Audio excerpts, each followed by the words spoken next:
our headlines for tonight. The Malacanang Palace says first family are open for lifestyle check amid corruption allegations. The Commission on Audit flagged 14.4 million pesos uncollected receivables of the Office of the President. Laguna Representative Benjamin Agarao denies any transaction with the Skaya couple during the investigation of the Independent Commission for Infrastructure on Tuesday. Secretary John Vic Remulla responds to teasing over leading police operations during November 30 protest action. And Pope Leo calls for a two-state solution to resolve Israel and Palestinian conflict.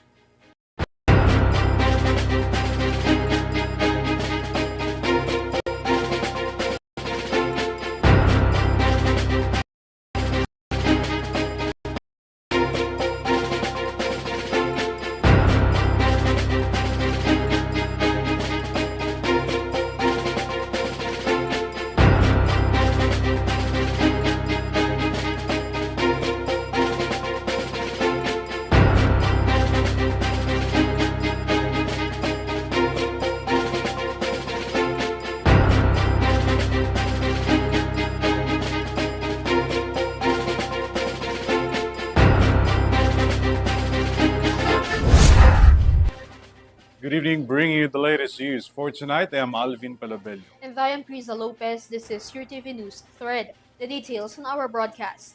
Amid the allegation by Saldi Ko, who implicated the first family in a flood control anomaly and budget insertion scheme, the palace reiterated that the chief executive and his family are open to a lifestyle check. A palace official also stated that President Marcos is confident in Representative Sandro Marcos' stance on the issue. Mia Layagin tells us more. With the still unfolding issue of corruption in the country, former lawmaker Saldi Ko have implicated as well members of the first family in the issue of anomalies within the government. He first tagged President Ferdinand Marcos Jr., claiming that he is the mastermind behind the billions of budget insertions in the 2025 General Appropriations Act or GAA. In another video, Ko named presidential son and House Majority Leader Sandro Marcos as responsible in the 50 billion pesos worth of budget insertions from 2024 to 2025. He claimed as well that Congressman Sandro Marcos got angry when he lacked 8 billion pesos of insertions.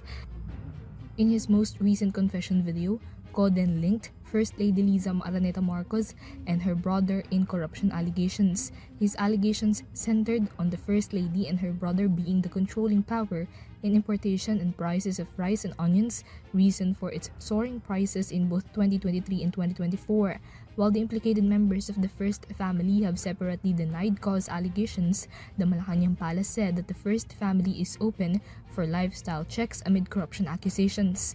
Palace Press Officer and Undersecretary Claire Castro said that the first family is not exempted for lifestyle checks. Castro, on the other hand, confirmed that the President have read the Philippine Center for Investigative Journalism's report stating that Kong Sandro have the highest share of allocable funds. Castro said that the President have expressed confidence with Kong Sandro and that he should know what he is doing. Malacanang also reiterated Kong Sandro's willingness to face investigations on the allegations against him. As of now, I cannot speak for in behalf of Congressman Sandro Marcos. At sabi naman po niya, siya po ang nagboluntaryo. Kung ano man po ang issue sa kanya, siya mismo ang pupunta sa ICI para maimbestigahan po siya. Bigyan lamang po siya ng date para po magkaroon ng tamang schedule. On Monday, ICI announced that Kong Sandro is among the resource persons attending this week's hearing. This is Mia Layagin for Eurotv News.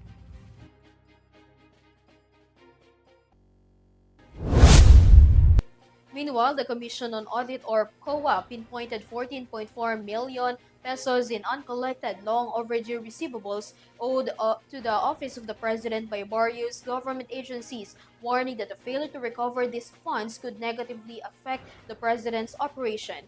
Here's the report.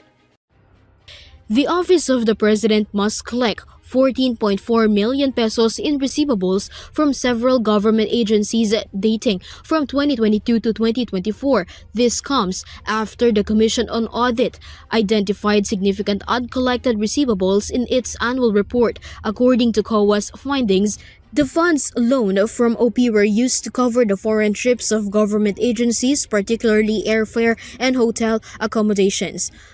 COA reported that 11.95 million pesos was loaned for hotel accommodation expenses, where 2.4 million pesos was for airfare. Among the agencies with outstanding obligations to the Office of the President are the Department of Foreign Affairs, the House of Representatives, the Senate, and the Presidential Management Staff. COA emphasized that delays in collecting these loans may impact the OP's own operation, as the funds were originally intended for its regular activities. According to the Palace, demand letters will be issued to the concerned agencies. Palace Press Officer and Undersecretary Claire Castro said the OP had already sent collection demand letters to multiple agencies in April and May 2025. Collection letters were already issued in April and May 2025. Of the said amount, 7,887,555.64 or 55% were already collected to date.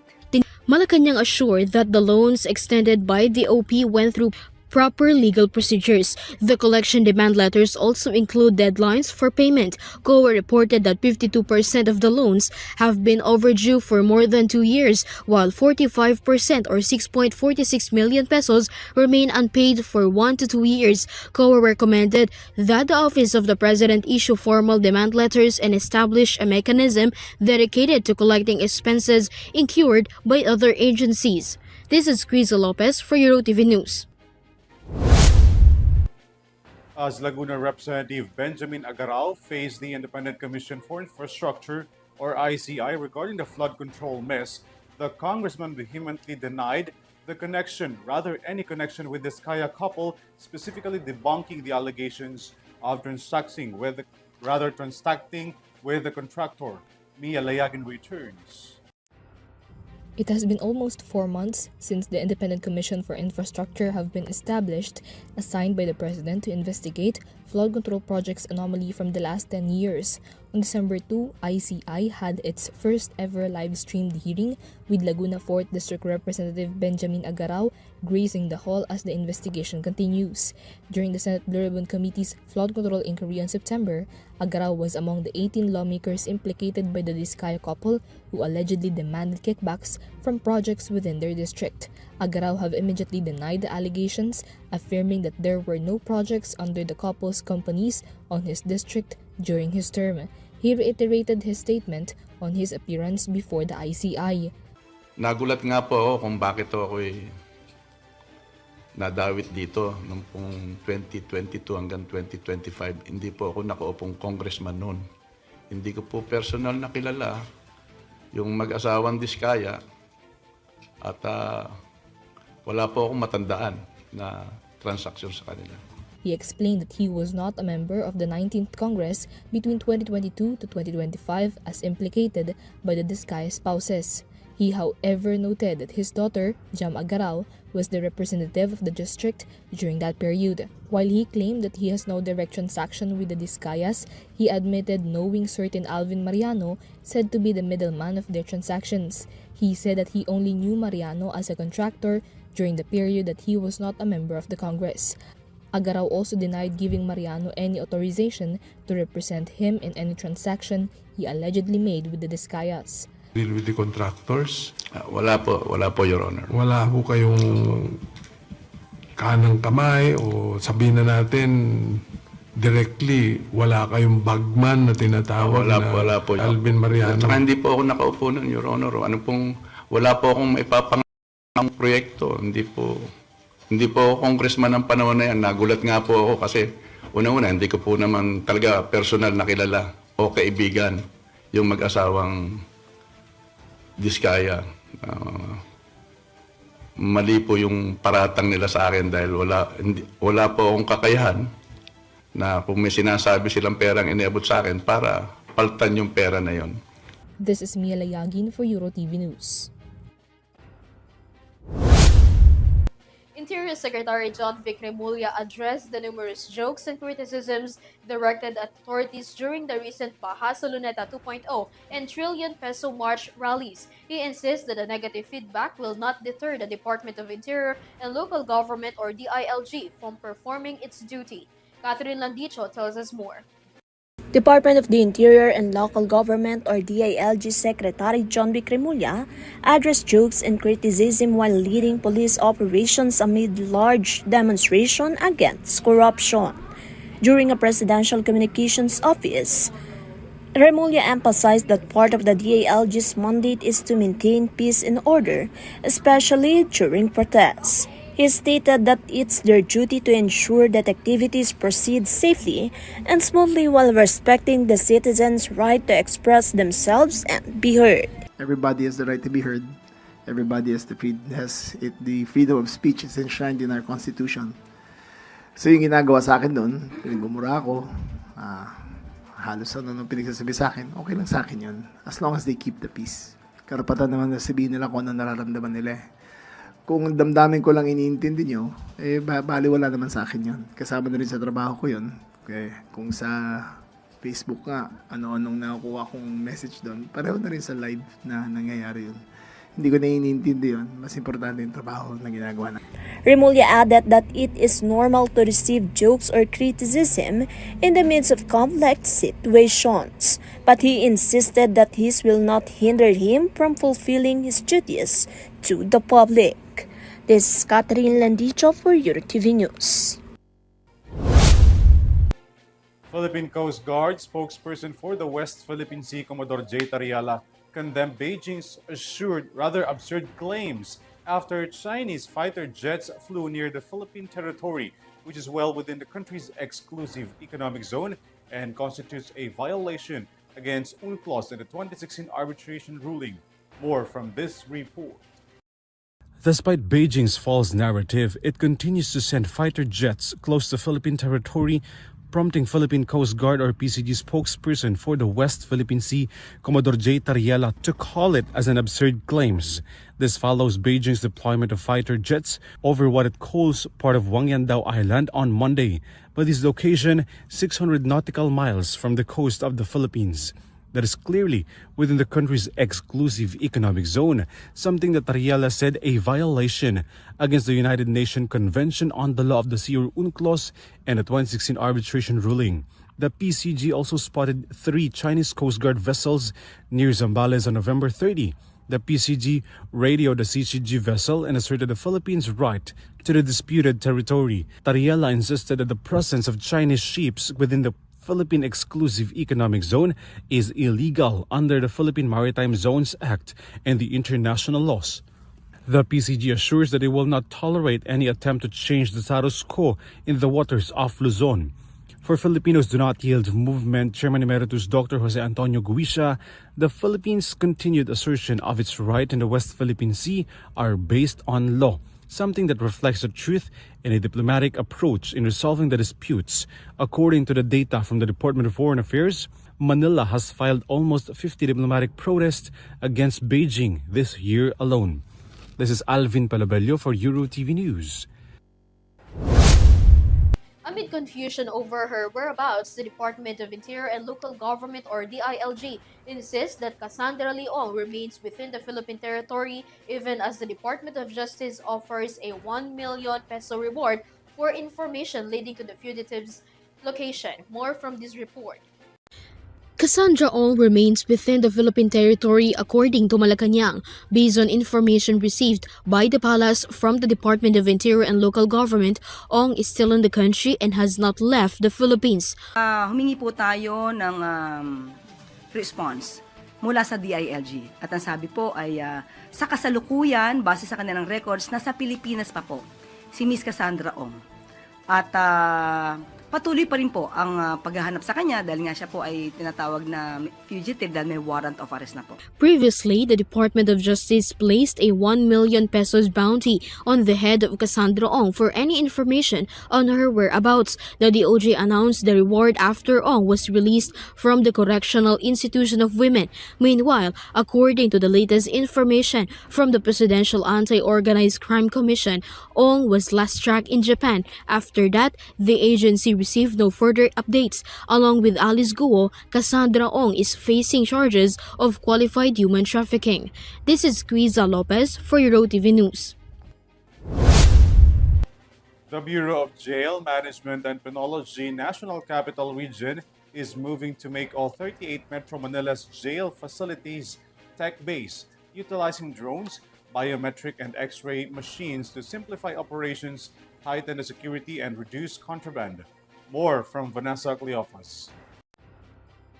The Bureau of Jail Management and Penology or BJMP National Capital Region under the leadership of Regional Director Jail Chief Superintendent Baby Noel Montalvo is now aiming to make the 38 jail facilities in Metro Manila tech-based. One example of this is the use of drones, biometrics, and other high-tech equipment. According to Jail Chief Superintendent Montalvo, through modern technologies, the operations of jail facilities in the NCR will become easier and faster. Security will also be tightly monitored not only for the persons deprived of liberty or PDLs but also for the agency personnel inside. Ang vision namin ay mag-iano na po, kumbaga technology-driven na ang NCR o maging buong BGMP. Dahil papasok na po tayo dyan, halos lahat ng bansa ay gumagamit ng technology. So pinipilit natin na gumamit na ng mga drone o mga high-tech biometrics na. He also said that one of the most needed equipment in BJMP facilities today is X-ray machines, which will serve as a security screening tools to reduce the amount of contraband confiscated every year in the jails. Despite tightened manual inspections, some contraband still managed to slip through. It can be recalled that in October, BJMP NCR personnel simultaneously destroyed various contraband items from different jails. Even X-ray, isa po yung sa balak namin and pinaplano na kumbaga mangyari dito sa BGMP para po mas mapa-maintain natin yung kaligtasan gaya nga sa X-ray, hindi na basta-basta makakapasok yung mga contraband. Isa kasi sa problema yan eh. Kasi ngayon mano-mano pa tayo. Pero kung may mga machines na tayo o may technology na ginagamit na, napakalaking bagay po yun para maagang ma-detect ang pagpapasok ng kontrabanda sa ating facility. In addition, they plan to increase the number of CCTV cameras in all NCR jail facilities next year to address existing gaps. Meanwhile, regarding the PDLs, the agency remain focused on their welfare, security, and health. Their livelihood programs, ALS programs, religious services, and mental health support also continue. Based on BJMP NCR data, the congestion rate of jails in the region has decreased to 391% with the help of newly constructed facilities and support from local government units. Karoon po tayo ng mga bagong jail facilities. Gaya po yung mga jails natin na itinayo dito sa Bikutan area.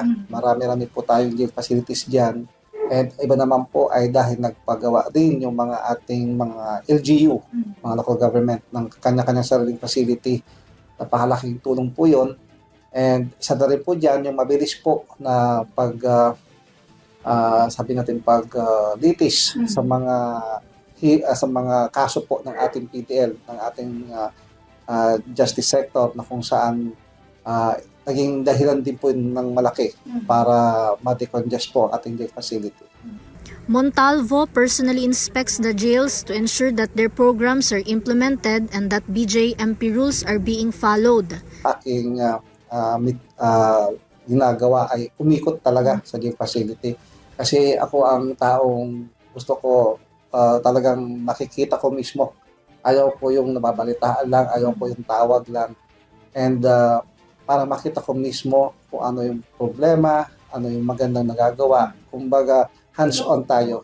Kung may nakakalimutan sila, ako mismo nag-guide sa kanila directly doon sa mga jail facilities. Currently, the largest jail facilities in the NCR are located in Manila, followed by Quezon City Jail and Caloocan City Jail.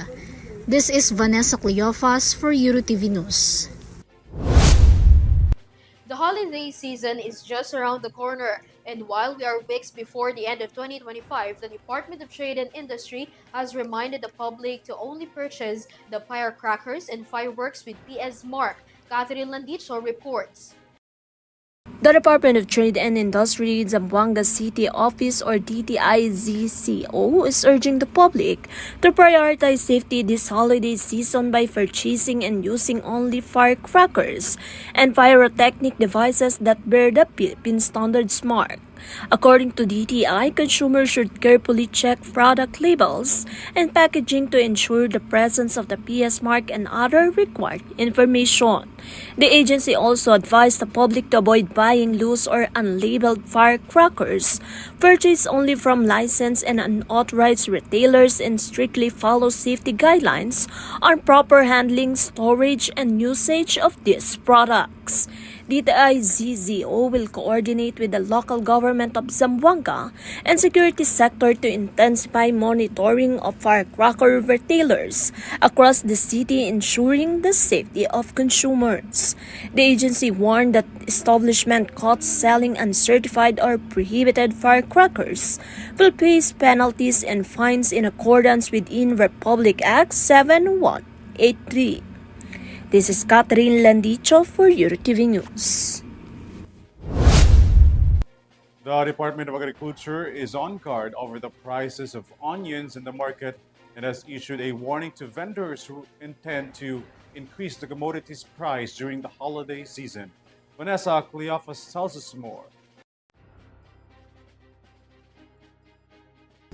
The Department of Agriculture or DA reminded the public that they are continuously monitoring market vendors who may attempt to raise the price per kilo of imported red and white onions. This comes after the agency began implementing the maximum suggested retail price or MSRP for onions at 120 pesos per kilo. According to the DA, this measure is in response to previous reports that onion prices had reached up to 300 pesos per kilo, which is considered unreasonable for consumers given that imported onions cost only around 60 pesos per kilo upon arrival in the country. The 120 pesos price cap still ensures that importers, logistics providers, and retailers earn a reasonable profit. Agriculture Secretary Francisco Tiu Laurel Jr. also noted that although there may be a slight shortage of onion supply due to delays, this should not be a reason for prices to increase. Meanwhile, Agribusiness and Marketing Assistant Service or AMAS Director Junibert Desagun said that onion retailers generally agreed to the MSRP and participated in consultations regarding the measure. AMAS clarified that MSRP does not apply to onions already in the retailer's inventory prior to the implementation of the 120 pesos price cap. It will only cover new supplies based on agreements and conditions set with the retailers so that their existing stock is not affected. AMAS also announced that they will continue to conduct market inspection to prevent overpricing, especially as the holiday season approaches, not only for onions but for all essential goods. This is Vanessa Cleofas for Eurotv News. The Land Transportation Franchising and Regulatory Board or LTFRB strengthened its 18-day campaign to end violence against women, emphasizing the importance of ensuring the safety and upholding the rights of women using public transportation. Graciela Corazon has more. In the ongoing nationwide 18-day campaign to end violence against women or VAUC and Gender and Development Organ of the Land Transportation Franchising and Regulatory Board or LTFRB, it has further intensified its campaign against violence women and children riding public transport vehicles. This is also in line with the directive of President Ferdinand R. Marcos Jr., DOTR Secretary Giovanni Lopez, and the leadership of LTFRB Chairman Vigor Mendoza to prioritize programs that will help protect women and children. Continuing the program, various activities were conducted by the agency's branches. In the Zamboanga Peninsula region, a gender sensitivity training or GST session was successfully conducted for agency officials, which has attended by operators, drivers, and conductors from various transport groups. Leaflets and tarpaulins were distributed by LTFRB Mimaropa under the leadership of Regional Director Enrico Moreno R. Bautista and various public transport terminals in Calapan City, Oriental Mindoro. The program is not just for women. The agency recently conducted Safe Rides Education for Children or LTFRB Gender-Based Awareness Program for grade 4 learners at Marbel 8 Elementary School. The program discussed the importance and rights of children riding public transportation, proper safety practices, and how to seek help in case they experience harassment, abuse, or unsafe situations on public transportation. Following this, the LTFRB also launched a Bawal ang Bastos scan to report or a QR code that can report it experience any abuse on public transportation. Meanwhile, the LTFRB is expected to finish reviewing all applications for special permits for passenger buses, following the expected influx of travelers this coming holiday season. This is to protect women from the influx of passengers returning home to their families to celebrate Christmas and New Year. The special permits will be implemented from December 15, 2025 to January 16, 2026. The 18-day campaign is an annual advocacy campaign by LTFRB that aims to strengthen and protect the rights, dignity, and welfare of women and children. This is Graciela Corazon for Eurotv News. 6 members of the Criminal Investigation and Detection Group were dismissed and now face criminal charges for qualified theft and malversation after allegedly stealing more than 13 million pesos during an anti-trafficking operations in Bataan. Henry Nicolas says more. A total of 6 members of the Criminal Investigation and Detection Group were removed from their posts after allegedly stealing money recovered from an operation in Bataan on October 2024.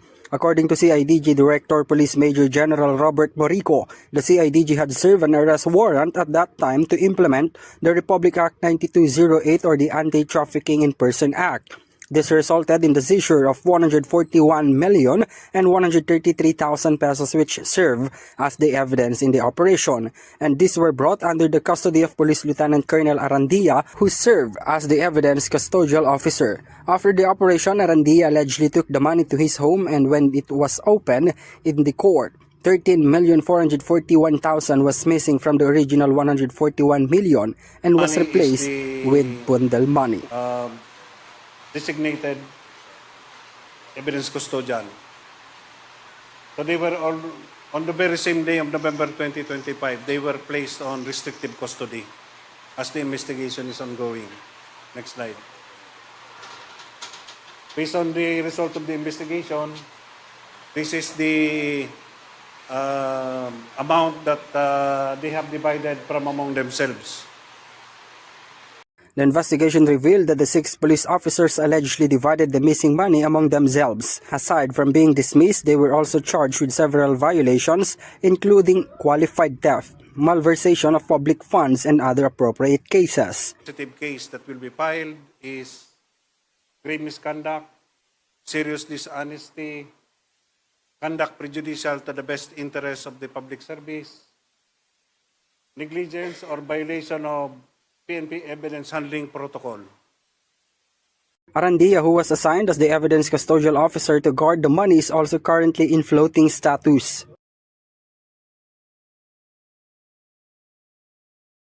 Resulted to turning over or kasi dinala daw sa bahay at dinala na ngayon sa opisina. And the loss was only discovered when the court ordered a count to verify if there was indeed 143 million inside the boxes that Officer Arandia had taken home at that time. it was found out na kulang. And at the same time, it appears na 141 but 13 million is boodle money, meaning fake. No? Yun yung ginagamit na pang bypass. So, Unaccounted, yung 13 million plus. The CIDG also clarified that in the criminal case, 6 officers have been charged and now under the restrictive custody of the PNP, while in the administrative case, there are 7 including Arandia. The National Police Commission or NAPOLCOM recognizes and praises the PNP's continuing efforts to suppress and deter police scalawags within the organization. The NAPOLCOM further asserted that this approach is gradually boosting the morale of PNP personnel despite the involvement of some of their colleagues in these incidents. Tulungan NAPOLCOM para tanggalin sa serbisyo ang mga to. They don't deserve to wear the badge, the uniform, and a gun. We will go after all scalawags in uniform. So the PNP and the NAPOLCOM are one. Ito na siguro ang golden age ng relasyon ng PNP at ng NAPOLCOM na kung saan hindi nagbabangayan ng PNP at NAPOLCOM. This is Henry Nicolas for Eurotv News. In separate operations in Central Luzon, 2 fugitives have been arrested by the Philippine National Police who are facing murder and rape case. Shai Morales reports. 2 high-profile suspects were arrested in separate police operations in Central Luzon. Among them is a prime suspect in the killing of a barangay chairman, as well as a top 5 most wanted person at the regional level. First apprehended was the primary suspect in the murder of Barangay Captain Cesar Asuncion of San Isidro Laur, Nueva Ecija. Police operatives arrested a 25-year-old suspect known as alias JP in Barangay Bagting Gabaldon on Friday afternoon, November 28, by virtue of a warrant of arrest for murder with no bail recommended. Authorities also recovered from him a .45 caliber pistol, a magazine, and 10 rounds of ammunition before he was brought to the Gabaldon police station for documentation. Meanwhile, the top 5 most wanted person in the region was arrested in Maykawayan, Bulacan. The 26-year-old suspect was identified as alias Bajay and was captured in Barangay Saluisoy on Monday, December 1, under a warrant of arrest for statutory rape, also with no bail recommended. Both suspects are now in police custody and will face the charges filed against them. This is Shai Morales reporting for Eurotv News. Amid the ongoing Gaza violence and persistent questions over a lasting solution, Pope Leo XIV reiterated that Vatican long-standing support for a two-state solution as the only viable path to resolve the Israel-Palestinian conflict. Son Santiago with a report. Although a ceasefire is currently in place in Gaza, the widespread violence there has not come to an end.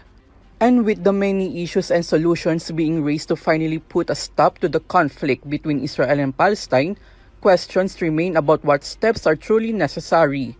Just this week, the leader of the Catholic Church spoke and shared his stance: a two-state solution.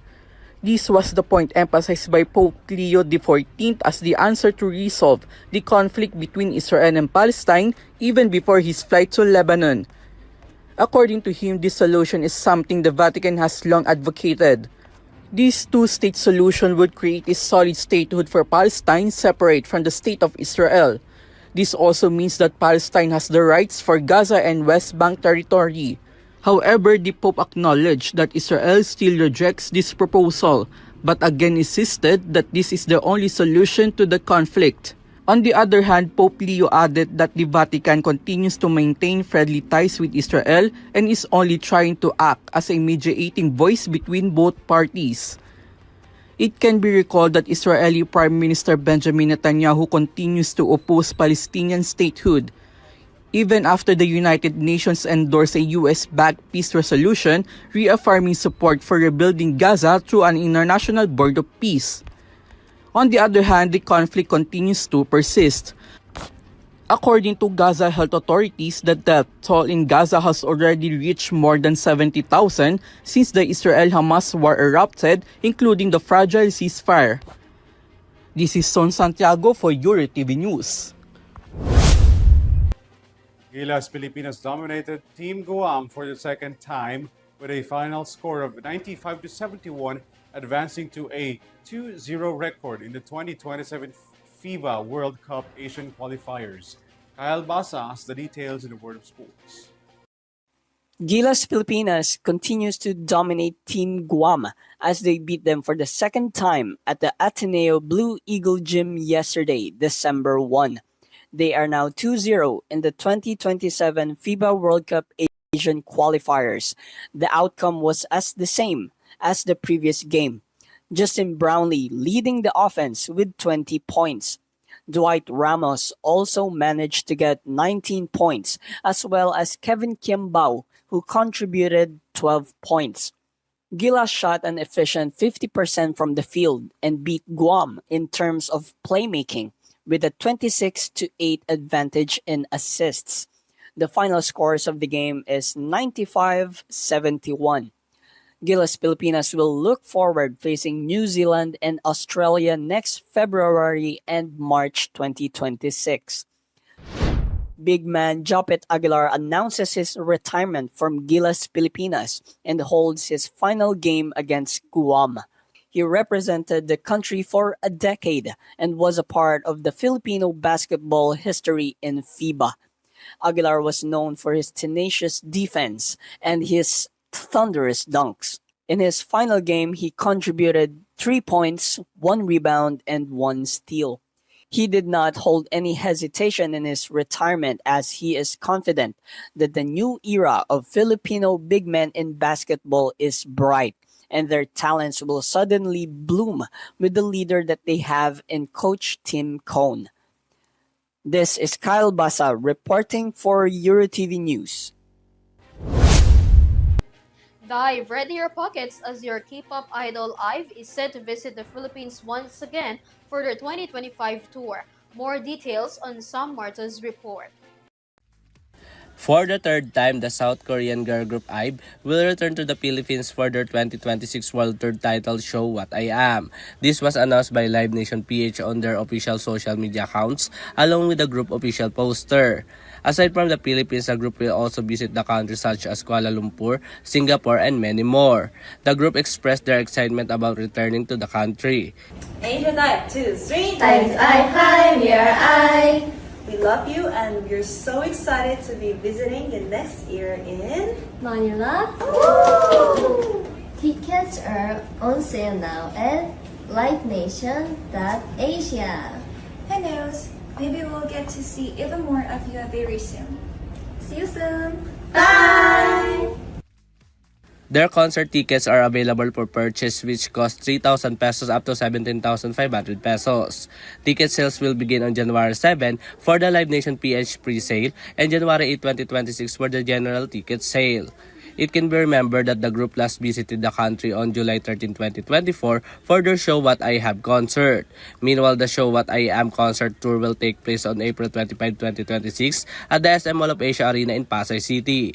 This is Sam Martos for Eurotv Showbiz News. And that's the latest news for tonight. You may visit utvph.com for more news and information.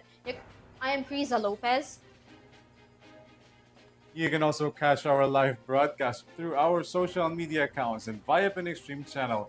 I am ALVIN PELOBELLO. Thanks for joining us. This is Eurotv News Thread. Stay safe. Have a good night, everyone.